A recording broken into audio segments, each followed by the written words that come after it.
कल्पना, बाहर तुमसे कोई मिलने आया है। मुझसे? मेरे डैडी तो नहीं? मेरे डैडी होंगे। Good morning. Good morning. नमस्ते। वो मैसेज मैंने ही भेजा था। ओह, मैं समझी मेरे डैडी मुझसे मिलने आए हैं। आपकी ये मुस्कुराहट मेरे लिए नहीं हो सकती है? जी? जब से आपसे मिला हूं तब से मैं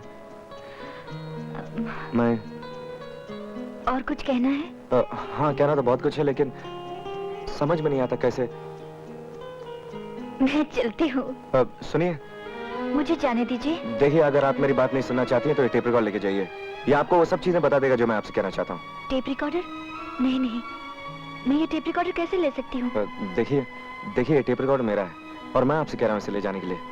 लेकिन अगर आप इसे नहीं ले जाना चाहती हैं तो सुन लीजिए जो मैं आपसे कहना चाहता हूँ। मैं प्लीज मुझे दे दीजिए, मैं खुद ही सुन लूंगी। इसे लेने कब आऊं? अगले संडे। वेलकम। अब तक नहीं छेड़ा गया जिसको, नगमों से भरा वो साज है तू। जो साज में सोए हैं नगमे, उन नगमों की आवाज है तू। जैसे कि हो एक मुंहबंद कली, जो फूल के सांचे में न ढली। नाजुक कांटों में पली, कुदरत का हंसी एजाज है तू। कौन आए थे तुमसे मिलने? तुम्हारे डैडी?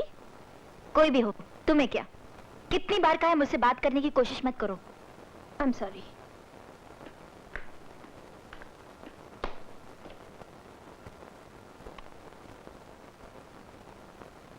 वो नूर जो है माथे पे तेरे, वो नूर है चढ़ते सूरज का। आंखों में चमक माह नौ की, पहली शबे माह का नाज है तू। वो शेर है तू जो समझने से पहले ही दिल में उतर जाए, जो सुनने से पहले ही तड़पा दे। मौसीकी का वो गुदाज है तू।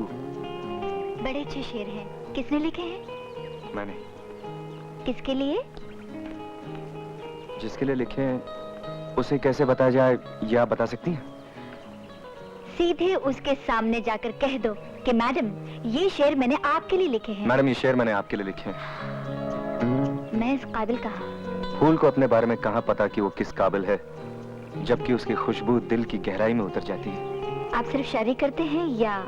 जी नहीं, मैं आपकी तरह पढ़ा लिखा नहीं हूँ, लेकिन कुछ दिनों से सोच रहा हूँ अपने पिताजी को बिजनेस में ज्वाइन कर लूँ। आपके पिताजी का नाम क्या है? मेरे पिता? ओह, दिस ब्लडी बेल बात भी पूरी नहीं करने देती है।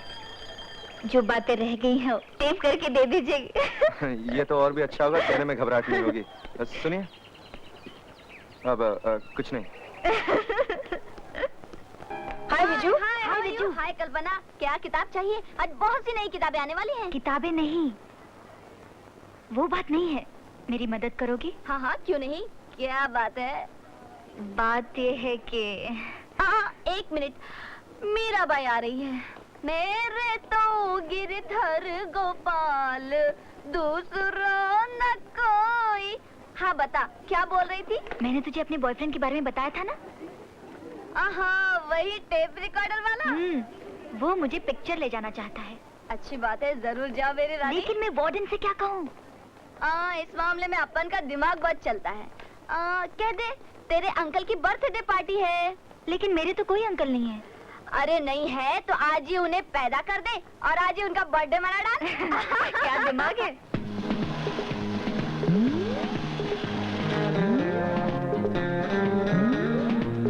ये पिक्चर तो हाउसफुल है। तुमने एडवांस टिकट बुक नहीं की थी? मुझे क्या मालूम था, ये पिक्चर तो 15 हफ्ते से यहाँ चल रही।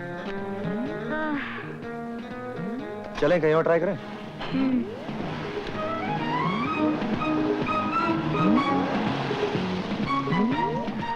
ये पिक्चर भी तो हाउसफुल है। Bad luck.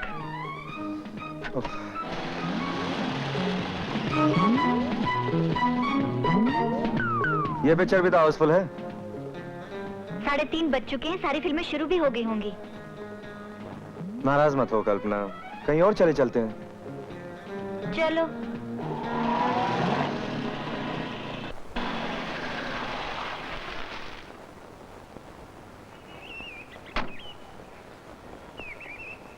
आइए। अरे ये तो मुझे कहाँ ले आए? ये मेरा घर है। तुम्हारा घर? हाँ, आइए ना। देखो, एक तो फिल्म देखने का मौका नहीं मिला, सोचा इसी बहाने तुम्हें अपना घर दिखा दूं। आज नहीं, फिर कभी आऊंगी।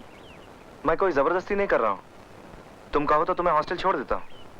नाराज हो गए? नहीं, इतनी सी बात पे नाराज क्यों हो जाऊंगा। हाँ, ये बात अलग है कि अगर तुम चलती तो मुझे बहुत खुशी होती है। ज्यादा देर रुकूंगी नहीं। मैं तुम्हें रोकूंगा भी नहीं। मैं पता नहीं क्यों तुम्हारी कंपनी में घबरा जाता हूँ। समा वो खरगोश देखा है कभी? देख रही हूँ। आइए। वाह, कितना अच्छा है तुम्हारा घर। अच्छा तो अब हुआ है तुम्हारे आने से। आइए ना। इसे सुन लेना, मैं तब तक तुम्हारे लिए कुछ खाने के लिए लेकर मुझे कुछ नहीं चाहिए प्लीज। ओफो, पहली बार मेरे घर आई हो, मेरी खास मेहमान हो। आज मैं खुद अपने हाथों से बनाकर तुम्हें कुछ खिलाऊंगा। और अगर तुम्हें रिकॉर्ड पसंद नहीं आया तो इस घर को अच्छी तरह से देख लेना। एक दिन तुम्हें यहाँ आना है, right? Just be easy, okay? मैं यूं गया और यूं आया। कल्पना,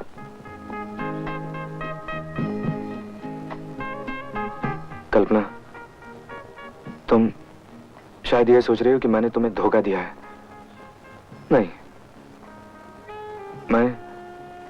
मैं जब तुम्हें आखिरी बार मिला था उसके बाद मैंने डैडी से मिलकर उनसे इजाजत ले ली थी तुमसे शादी करने के लिए। मगर होनी को कौन टाल सकता है? इससे पहले कि मैं तुम्हें यह खुशखबरी सुना सकता, पुलिस ने मुझे और मेरे डैडी को गिरफ्तार कर लिया। तभी मुझे पता चला मेरे डैडी स्मगलिंग करते हैं। वो अभी तक जेल में है। मैं 5 साल जेल में रहा। उन सालों में हर दिन हर पल यही ख्याल मुझे कुरेदता रहा कि तुम्हारा क्या हुआ। इसलिए अपनी सजा भुगतने के बाद मैंने तुम्हें बहुत तलाश किया, मगर मेरी बदकिस्मती का किस्सा यहीं खत्म नहीं हो जाता। जब मैं काम के लिए मारा मारा फिर रहा था तो मेरी मुलाकात हुई भी तो कुमार साहब से, और उन्होंने मुझे नौकरी दे दी। मैं नहीं जानता था ये नौकरी मुझे तुम तक पहुंचाएगी। कल्पना, मैंने कभी किसी का बुरा नहीं चाहा। यह सब किस्मत का खेल है। कल तक मैं तुम्हारे बारे में जानने के लिए बहुत बेचैन था, लेकिन आज तुम्हें कुमार साहब जैसे इंसान का घर बसाए हुए देखकर मेरे दिल का बोझ उतर गया। तुम्हारे सुखी संसार पे मैं अपना मनुष्य साया नहीं पड़ने दूंगा। मैं वादा करता हूं बहुत जल्दी किसी न किसी बहाने से यहां से चला जाऊंगा।